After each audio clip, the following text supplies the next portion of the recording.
I think velocity, impact sometimes can butt heads, but I think if you do it elegantly enough and you have the right balance, you can do both. We turned that engine on fully last year, and that's where we hit 200% increase in velocity.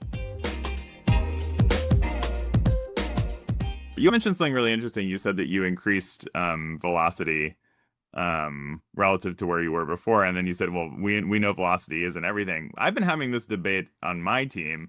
We kind of think we don't think velocity is everything, but we kind of think velocity is like really important because you don't know ex ante what the outcome of a test is going to be, and so.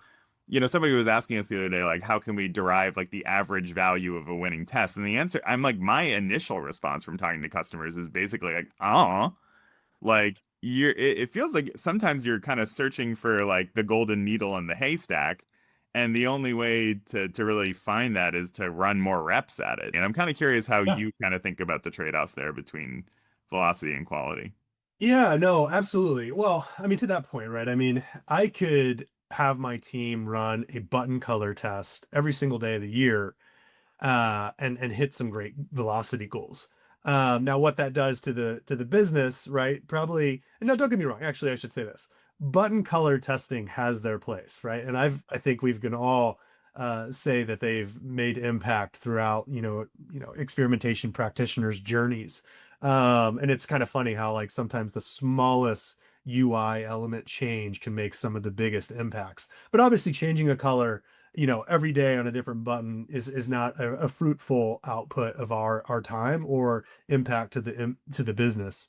At some point, I don't think we'll get the reward by changing it every day. But no, all jokes aside, right? I think there's just a balance, and that comes back to I think a strong framework and a strong process. We have a prioritization weighted scaling system that really helps us, at the end of the day, make sure we're working on the right things. Um, that's going to make the most impact to the business, but we have to t-shirt size that, right? We can't always work on the big swings. Sometimes the level of effort for those are just going to be more cumbersome. So we do pepper in getting in more tests, maybe like a small to medium t-shirt size, just so we can always have those on. I think always having experimentation on is the right way to go. But then making sure that we're deliberate about those big, impactful swings in strategy, in creative output and expression, how we're testing, bigger, bolder things, I think is always going to be there. But the velocity of those are much slower just because the level of effort is generally going to be a lot higher. So for us, I think it's just a balance act of, like I mentioned earlier, last year, we got the right resourcing on the teams. We have the right human output. We have the right autonomy across multiple different focus areas of our business, and a really strong partnership, and the trust is there. So the culture of experimentation has been built over many, many years. And now this is kind of the output of that. And so I think it's a balance. But yeah, I think velocity, impact sometimes can butt heads. But I think if you do it elegantly enough, and you have the right balance, you can do both. And I think that's where we showed that we did that. We turned that engine on fully last year, and that's where we hit 200% increase in velocity. And that's where I think now we're adapting to new technology, new change in how our industry is getting experimentation out the door. And I think it'll be a continued evolution of that balance, but I'm excited to see where it goes. Yeah, I like what you said about like it's almost like as a matter of course you're gonna have always on testing for like small and medium tests. Like you should be because you know that the impact of those could be outsized based off of the effort Absolutely. involved, and you Yeah. never know. Yeah. And then yeah, being very intentional about what your big bets are on like a probably quarterly or monthly basis. I Yeah. think that's sound advice. Yeah, no, it's worked for us. I feel like it's a balance right now that don't get me wrong, we're still juggling.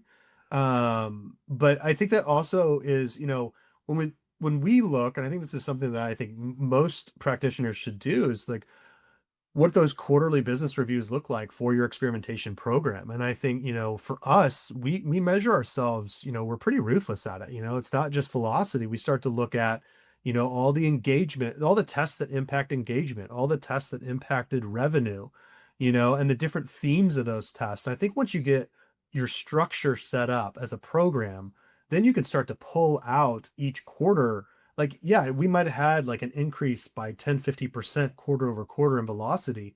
But then when you look down at it, you can start to see like, whoa, was it an impactful quarter?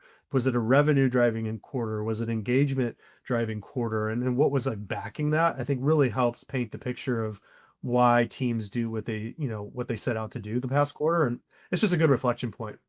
Yeah. It's clarifying for me because I realize part of what I'm trying to do here on the product team at Optimizely is make it easier for teams that maybe don't have your level of resourcing or expertise to kind of run the same process, like using the idea builder to generate ideas and then our dev agent to build the test and to get those that always on testing kind of going.